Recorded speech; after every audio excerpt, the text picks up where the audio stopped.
Let's talk about your 2026 goals, or whatever year you're watching this, and specifically ones that might threaten your current identity. I have talked about self-concept before on my channel, but just to review, self-concept is the way that you think about yourself. It is the thoughts and beliefs you have about yourself and your capability and what kind of person that you are. And this dictates what you think is possible for yourself, but it also dictates your feelings and behaviors and how you show up in the world, your habits, etc. So let's say you set a goal and it is outside of the norm. I'm a classical flutist, so let's say I really want to improvise and write my own music, which I have done a little bit of improv here and there, but never really delved into jazz or that sort of genre. I've also never composed my own music. So what if I decided that was my goal this year and I wanted to share it? That is going to threaten my current identity as a classical flutist. What is so-and-so going to think? Well, I'm an established professional flutist. What if I sound really bad at jazz? What if the music that I write people don't like or make fun of, or they're going to think, okay, she should just stick to playing the flute? All of those things are definitely possible, but it's that fear of the identity shift or identity change that all of a sudden gets in the way of what we do, because we know people to perceive us a certain way. And when we change that, that feels really threatening because we are an in-group, out-group species, right? We want to be in the group. We want to be part of the group. We don't want to be left in the woods to die alone, right? That for our nervous system is not okay, obviously. However, we're not dealing with bears and mountain lions anymore. We are simply transforming ourselves. And there's a couple of things that allow us to do this really well, or that kind of make us fall off halfway through. So the thing I think is really crucial when it comes to changing your identity and putting yourself out there in a new and different way. This could be creating content when you never have before. It could be talking at length like I do on the internet when you are known as kind of more of a quiet and shy person, like I definitely used to be, and still sometimes am. But things that are going to threaten your identity are going to feel really uncomfortable at first, some things that are out of character. So what kind of person do you believe that you are? Are you the kind of person that tries new things and has their own back no matter what? Are you the kind of person who can put themselves out there, risk embarrassment, and know how to take care of themselves afterward? Or are you the kind of person who just kind of wouldn't do that? Yeah, but I never have. And we say this a lot. It's like, well, I just never have. Like, that's a reason to not do it. Because once again, we try new things. Our brain tells us, hey, alarm bells, this is a new thing. This could kill us, actually. So, because we don't know. We don't know. And the stakes in today's society largely are not that high, right? Same thing if you're a musician and you get on stage. Your fight or flight is not because you have a real risk of death. It's a fear of being judged, of being exiled, of being rejected. And so if you can develop an amazing relationship with yourself and you can say, oh my gosh, girl, no matter what, you are going to be okay. I will be there with you the whole time. We are going to feel disappointed. We're going to feel silly. We're going to feel embarrassed. We're going to feel rejected. We are going to ride the waves of some negative comments sometimes. And we're not going to switch teams, meaning I'm not all of a sudden going to be on someone else's team and say, oh, they're better than me. I'm always on my team. Ride or die here. You're the longest relationship you will ever have with you. So get on your own team. What that looks like is learning how to process emotions and sit with yourself during really, really hard rejections or really hard times, or really painful times emotionally. I have a video about that as well. And the idea that our goals threaten our identity is actually amazing, because then you can work through it. It grows you. It challenges you to create on purpose who you want to be. So if you set a goal, let's say you want to get fit and you want to go to the gym 5 times a week in order to do that.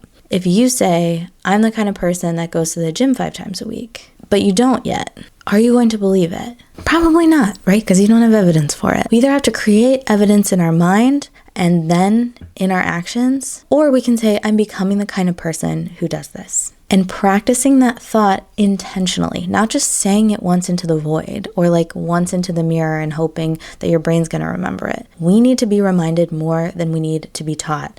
This is an Alex Hormozi quote.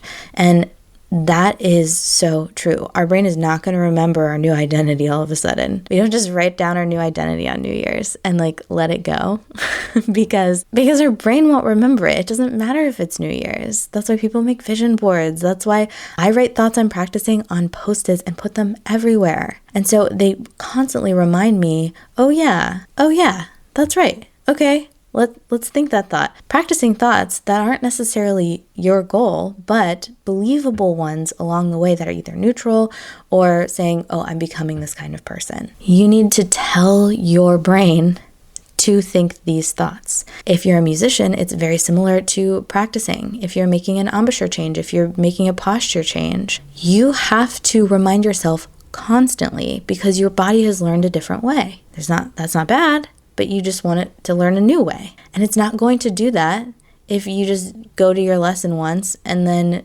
get the instructions and then hope for the best that you'll remember. No, you have to do exercises about it. You have to be really intentional and aware of your physicality. This is the same thing. We have to be really aware of what's going on in our mind in order to feed it the things that we want to feed it. If your goals this year are going to be big ones, it's likely that it's going to challenge your identity. And when it does that, what might happen is what I call indulging in confusion. So it's like, well, where would I even start? I don't even know how to compose a piece. I don't know where to start with jazz improvisation. I don't know what to do. That totally makes sense. But what if you did know? And that's the question I want you to ask yourself. What if you did know? Okay, well, if I did know how to start composing a piece, maybe I could just Google it. There's probably some resources on the internet or some YouTube videos that could help me with this. Or maybe I could just pick a key and start creating something. Maybe I could create some constraints because I've heard creativity flows when there are certain creative constraints around what you're doing. Maybe pick a style that you want to write in, right? There's so many things when all of a sudden we take it seriously and not in the abstract that can happen. And then we have to sit in the discomfort of doing the thing we haven't done before and allow that to be in our body. This isn't super easy. It doesn't feel good, but it's part of the process. Feeling uncomfortable on your own behalf or your future self's behalf is the thing that's going to get you where you want to go. And it doesn't feel good. Oops, sorry. But it's absolutely worth it when you're doing that from a place of self-love and love for your future self because you want to give yourself this new identity, this new creative practice, this new life, whatever it might be. A lot of times we set goals because we do not like the version of ourselves that we currently are. And I completely understand the motivation for that. However, you're going to burn out. I remember, and this is such an easy analogy and I've done it myself. It's so easy to hate yourself enough to do something so you can change yourself. About 8 years ago now, I decided that I hated how I looked. And I had never had a good relationship with the mirror. But at that time, I was like, I want to at all costs change my physical appearance. So I decided to diet really intensely and restrict a lot. It led to a lot of really terrible habits and thoughts against myself.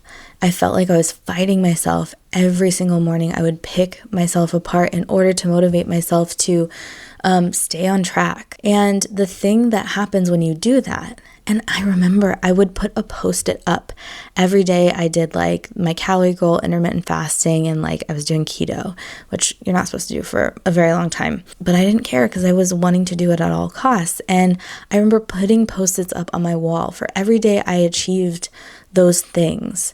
And I had columns and columns of Post-its. It's like if I could do it perfectly, then I would be like worth something. Like literally that's how I was thinking.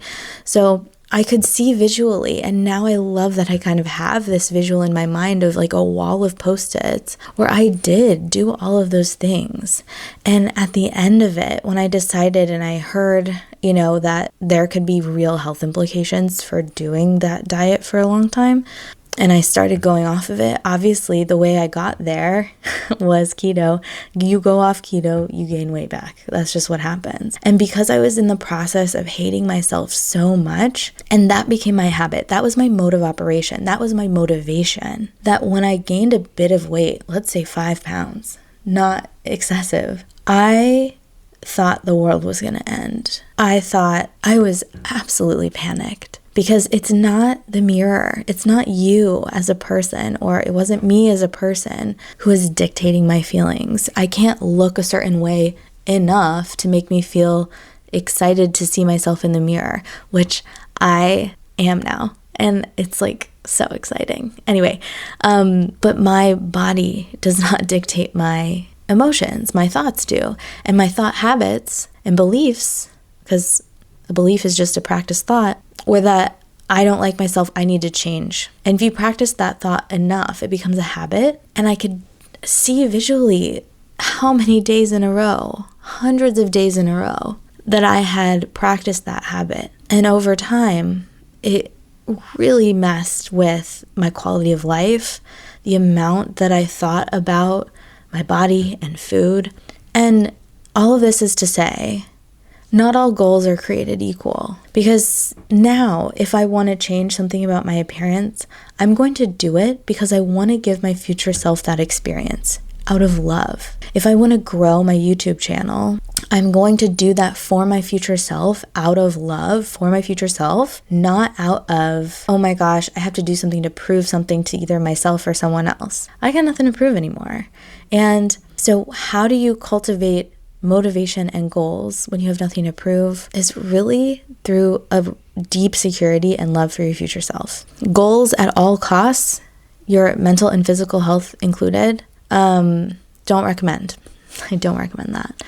If you're wanting to change something this year, you have a big goal and it's threatening to your identity, I would be wary if you are trying to achieve this goal because you don't like yourself or where you are right now, as opposed to wanting to do it for yourself, to give it to yourself. I think those two motivations are quite different, and the mindsets and mentalities you practice along the way, what gets you there, is going to be the thing that helps you stay there. If you go on vacation right now, you're going to take your brain with you. There might be some stimulus that create different thoughts and feelings for your brain, for sure. But at the end of the day, your habits and your thoughts about you especially, because you take yourself wherever you go, are going to remain the same unless you implement intentional change. And I'll be talking about that in a separate video. But best of luck with your goals. Put them down below in the comments. I'd love to hear what your goals are. And if you made it this far, I'd love to have you in this community. So feel free to subscribe if you want to. If not, totally cool. And I will see you next time.